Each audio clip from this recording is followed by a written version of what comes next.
Hello students, welcome to my channel. तो आज की वीडियो में मैं लेकर आ गई हूँ new batch 2023-24 BCom third semester के स्टूडेंट्स के लिए कॉस्ट अकाउंटिंग का मिड टर्म के लिए इम्पॉर्टेंट क्वेश्चन। जी हाँ, आज की वीडियो में मैं आपको बताने वाली हूँ कि कॉस्ट अकाउंटिंग के मिड टर्म सेमेस्टर में या मिड टर्म एग्जाम में आपके लिए कौन सा क्वेश्चन सबसे ज़्यादा इम्पॉर्टेंट है और आपकी परीक्षा में जो आपकी परीक्षा होने वाली है न्यू बैच 2023-24 की, तो यही प्रश्न यही क्वेश्चन आपसे पूछे जाएंगे। तो चलिए वीडियो को स्टार्ट करते हैं। और स्टूडेंट्स, वीडियो स्टार्ट करने से पहले बता दूं कि मैं आपके कंपनी लॉ जो आपका मेजर पेपर है थर्ड सेमेस्टर बीकॉम में, उसका भी मिड टर्म के लिए इम्पॉर्टेंट क्वेश्चन अपलोड कर चुकी हूं। तो चैनल पर उसके लिए विजिट कीजिएगा या फिर मैं आपको इसी वीडियो के डिस्क्रिप्शन बॉक्स में उसका लिंक दे दूंगी। तो चलिए शुरू करते हैं और आपके इम्पोर्टेंट क्वेश्चंस को देखते हैं। जो क्वेश्चन मैं आपको बताऊंगी एकदम अच्छे से उसको तैयार कर लीजिएगा, क्योंकि पूरी गारंटी है वही क्वेश्चन आएगा। तो स्टूडेंट्स देखिए, आपको इसमें 5 प्रश्न बताऊंगी। देखिए, पहला प्रश्न है आपका, लागत लेखांकन से आप क्या समझते हैं, इसका उद्देश्य और फायदे बताएं। देखिए, what do you mean by cost accounting. English में आपका क्वेश्चन इस तरह होगा, explain it's objectives and merits, यानी इसके क्या बेनिफिट्स हैं और क्या इसके उद्देश्य हैं। तो आपके लिए ये प्रश्न बहुत इंपॉर्टेंट है, क्योंकि आपका जो पेपर है वही है कॉस्ट अकाउंटिंग, लागत लेखांकन। तो पहला प्रश्न चाहे आपके मिड टर्म एग्जाम का हो या फिर आपका सेमेस्टर एग्जाम हो, उसमें ये प्रश्न हर हाल में आएगा। तो लागत लेखांकन क्या है? देखिए, कॉस्ट अकाउंटिंग क्या है। जो कॉस्ट अकाउंटिंग है वो जैसे कोई व्यवसाय है जिसमें किसी भी वस्तु का प्रोडक्शन हो रहा है, तो प्रत्येक अलग अलग वस्तु पर कितनी लागत आ रही है उनका लेखा करने का एक विधि होती है। और इसमें जो भी एक्सपेंसेस होते हैं उनको दर्ज करने की अलग अलग इसमें विधियां भी शामिल होती हैं। और जो कॉस्ट अकाउंटिंग है एक आंतरिक प्रक्रिया होती है जिसमें कंपनी के द्वारा जो भी खर्चे किए जा रहे हैं उनको कम करने की पहचान करने के लिए किया जाता है। और देखिए, कंपनी एक वस्तु का निर्माण करने में कितना खर्चा कर रही है, उस पर कितनी लागत आ रही है, क्योंकि जब तक मेन उसकी लागत उसकी कास्ट नहीं पता होगी तब तक कंपनी उस प्रोडक्ट को कैसे सेल कर पाएगी।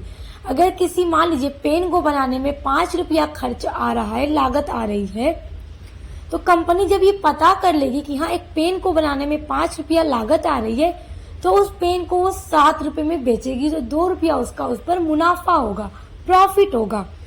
तो इसलिए सबसे इम्पोर्टेंट होता है लागत ज्ञात करना, और लागत लेखांकन में वस्तुओं की लागत ज्ञात की जाती है।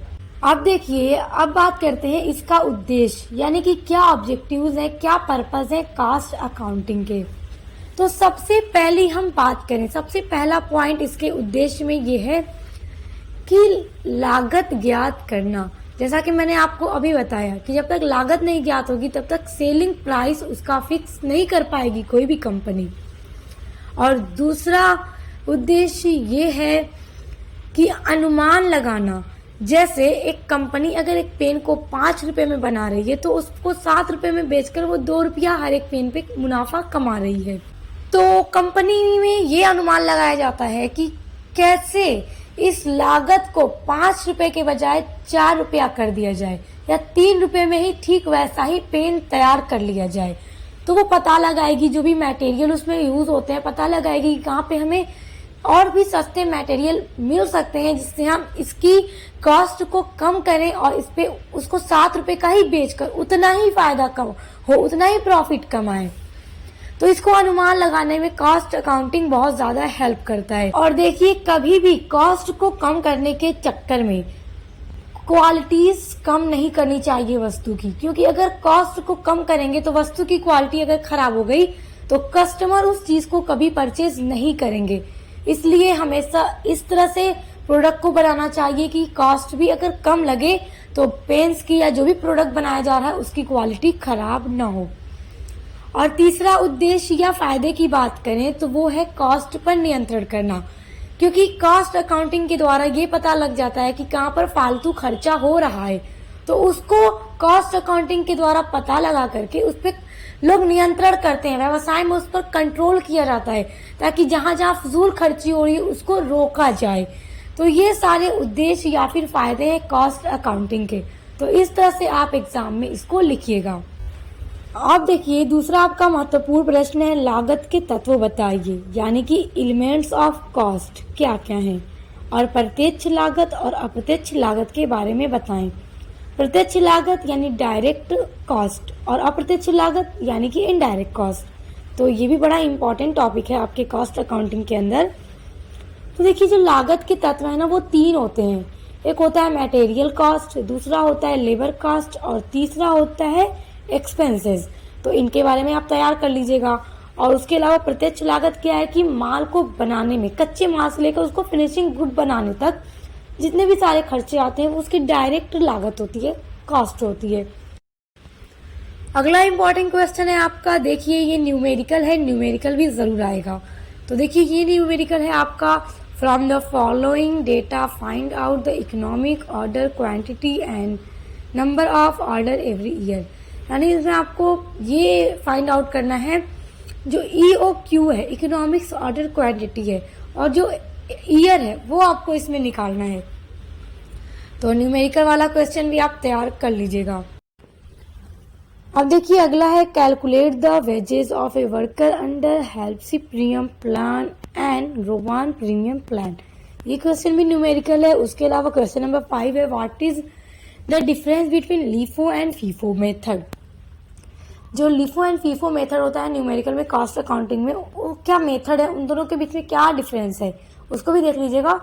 लेकिन इसके अलावा आप लागत के जो तत्व हैं, डायरेक्ट लागत यानी कि डायरेक्ट कॉस्ट या फिर इनडायरेक्ट कॉस्ट, और कॉस्ट अकाउंटिंग, इसके पर्पस, इसके मेरिट, बेनिफिट्स, ये सारे आप एकदम अच्छे से तैयार कर लीजिएगा, क्योंकि ये सारे आपके मिड टर्म के साथ साथ आपके सेमेस्टर एग्जाम में भी काम आएंगे, क्योंकि वहां पर भी ये क्वेश्चन जरूर पूछे जाएंगे। तो आई होप वीडियो हेल्पफुल लगा हो। हेल्पफुल लगा है तो वीडियो को लाइक कर दीजिएगा, कमेंट कीजिएगा, सब्सक्राइब कर लीजिएगा चैनल को, क्योंकि मैं आपके BRF यानी बिजनेस रेगुलेटरी फ्रेमवर्क का भी मिड टर्म एग्जाम के लिए इंपॉर्टेंट क्वेश्चन अपलोड करूंगी, और साथ ही साथ आपके company law, cost accounting and BRF के एग्जाम मॉडल पेपर की वीडियोस भी अपलोड करूंगी। तो आने वाले वीडियोस के नोटिफिकेशन आपको मिल जाए, इसे सब्सक्राइब करके बेल आइकन को प्रेस कर लीजिए। अब मिलते हैं नेक्स्ट वीडियो के साथ।